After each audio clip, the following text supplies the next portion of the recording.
औज़ुबिल्लाहिमिनश्शैतानिर्रजीम बिस्मिल्लाहिर्रहमानिर्रहीम सल्लल्लाहु अलैहि वसल्लम।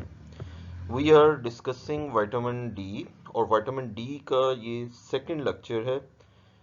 पिछले लेक्चर में जो फर्स्ट लेक्चर है उसमें हमने डिस्कस किया कि विटामिन डी होता क्या है, विटामिन डी हार्मोन है या विटामिन है, इस डिबेट को डिस्कस किया। विटामिन डी के सोर्सेज क्या क्या हैं ये हमने डिस्कस किया। तो उन सोर्सेज में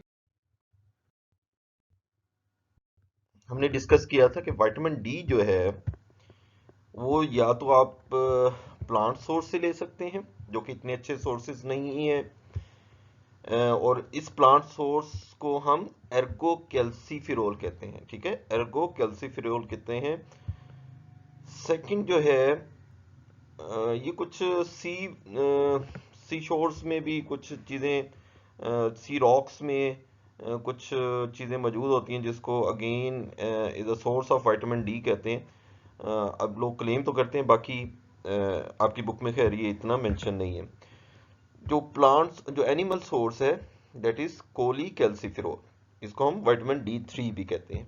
ठीक है, ये किन सोर्सेज से हमने प्रीवियसली डिस्कस कर लिया कि ये टूना फिश है या जो फैटी फिशेस हैं उसमें होता है, या उनके कॉड लिवर में होता है, या किसी हद तक जो एग यॉक है उसमें होता है।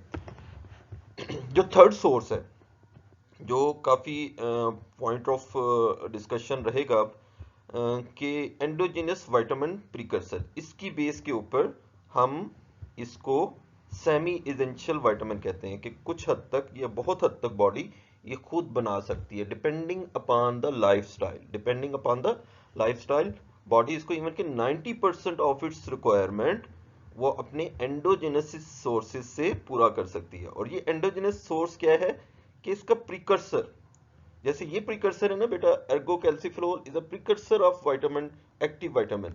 कोलिकैल्सिफेरोल is a precursor of active vitamin. ठीक है, तो एक प्रिकर्सर वो आपकी स्किन में भी है। ठीक है, स्किन में आपको पता है कि फेशिया होता है, सुपरफिशियल फेशिया, या वो लिपिड कंटेंट हमारा मौजूद होता है। तो उस लिपिड कंटेंट में एक जो कंटेंट है दैट इज 7D हाइड्रोकोलेस्ट्रॉल। ठीक है, 7D हाइड्रोकोलेस्ट्रॉल, यानी कि कोलेस्ट्रॉल के 7 पॉइंट के ऊपर डिहाइड्रेशन हुई हुई है इस जो इंटरमीडिएट ऑफ कोलेस्ट्रॉल है। ठीक है, ये आपका स्किन में मौजूद होता है। तो ये कैपेबल होता है विटामिन डी में कन्वर्ट होने में। ये कन्वर्ट हो सकता है विटामिन डी में, लेकिन कब होगा, कैसे होगा, ठीक है, उसके लिए लाइफस्टाइल बहुत मैटर करता है।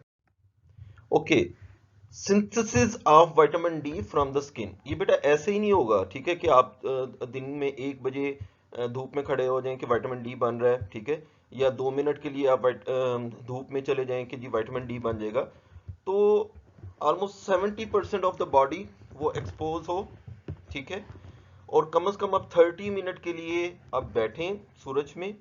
और किस किस्म के सूरज में? ठीक है, सूरज की लाइट जो है वो यूवी रेडिएशंस के हिसाब से काफी जो है उसमें सारे दिन में वेरिएशन आती है। तो वो वाली वेवलेंथ जिसको हम यूवी बी लाइट कहते हैं, जो कि 290 टू 315 नैनोमीटर में की वेवलेंथ में कहीं फॉल करती है, उस सूरज की रोशनी में, ठीक है, जब इंसान ऑलमोस्ट 30 मिनट के लिए बैठता है, ठीक है, तो विटामिन डी जो उसका प्रिकर्सर है 7D हाइड्रोकोलेस्ट्रॉल इन द स्किन, वो कन्वर्ट होना शुरू हो जाता है कोलिकैल्सिफेरोल में। अदरवाइज 1 से 2 मिनट में, या आप जो बिल्कुल पीक जो सन टाइम है 1-2 बजे उस वक्त धूप में बैठ जाएं तो डेट इज स्टूपिडिटी। उस टाइम पे जो है स्किन से आप विटामिन डी सोर्स ऑब्टेन नहीं कर सकते।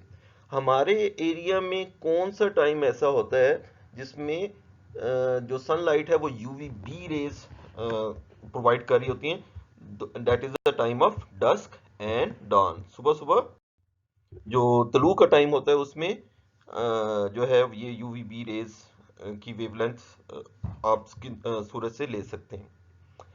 ओके, अभी हमने बात कर रहे हैं, हम फोकस कर रहे हैं कि जो आपका स्किन का सोर्स है विटामिन डी का या प्रिकर्सर है वो 7 डिहाइड्रो कोलेस्ट्रॉल है। और कोलेस्ट्रॉल जो है उसमें स्टीरॉयड न्यूक्लियस होता है, that is the steroid nucleus, A B C D, 3 इसमें रिंग होंगे। ये कोलेस्ट्रॉल है, ठीक है। कोलेस्ट्रॉल ये 7 डिहाइड्रो कोलेस्ट्रॉल नहीं है, ये सिंपल कोलेस्ट्रॉल है, ठीक है।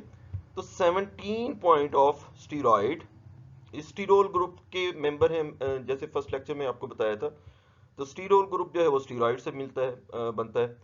तो 17 पोजीशन के ऊपर अगर फर्दर एक चेन लेंथ अटैच कर दी जाए तो डेट इज कोलेस्ट्रॉल।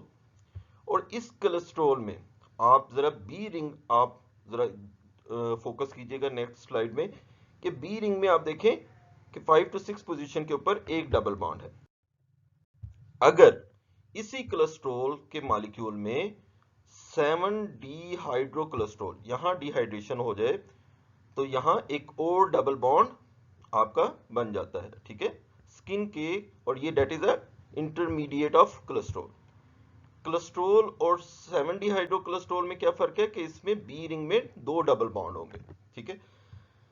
तो अगर आप या कोई इंसान धूप में बैठता है यूवी बी रेज वाली धूप में for 30 minutes with 70% body expose, तो आफ्टर द 30 मिनट्स या कुछ 15 से 20 मिनट के बाद लाइट जो है वो बी रिंग के इस जो डबल बॉन्ड है इसको ब्रेक कर देती है, बी रिंग के डबल बॉन्ड को ब्रेक कर देती है, ओपन कर देती है।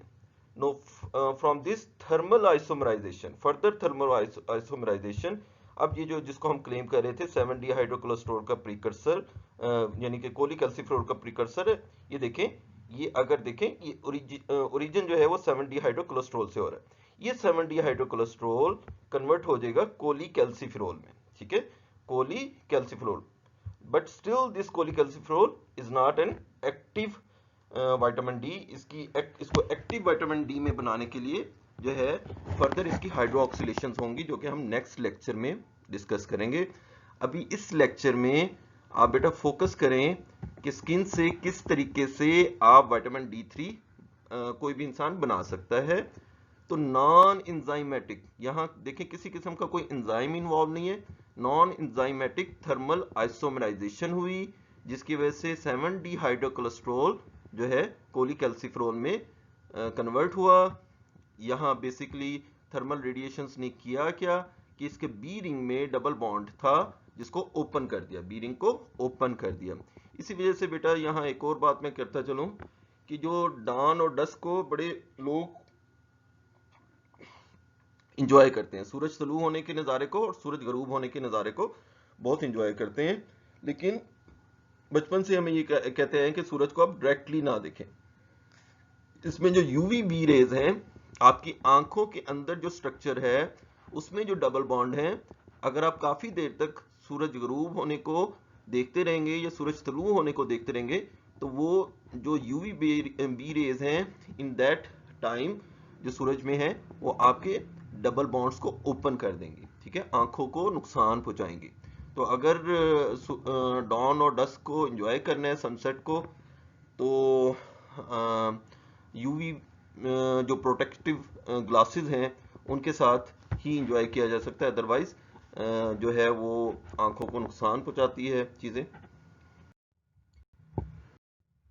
ओके, ये पिछली पिक्चर आपकी लिपन हार्पर की थी, और जो लिपन कार्ट है अगेन उसने जरा काफी ब्रीफली इस चीज को डिस्कस कर दिया है कि सिंथेसिस फ्रॉम द स्किन, ये 7 डिहाइड्रो कोलेस्ट्रॉल है फ्रॉम द स्किन और कोलीकैल्सिफेरॉल में कन्वर्ट हो गया। यहाँ आपने एर्गो कैल्सिफेरॉल लिया, कोई प्लांट सोर्स लिया, ठीक है, बादाम वगैरह खाए, तो इसमें क्या होगा, ये डाइटरी एनिमल सोर्स से लिया तो अगेन वो भी कोलीकैल्सिफेरॉल में कन्वर्ट हो गया।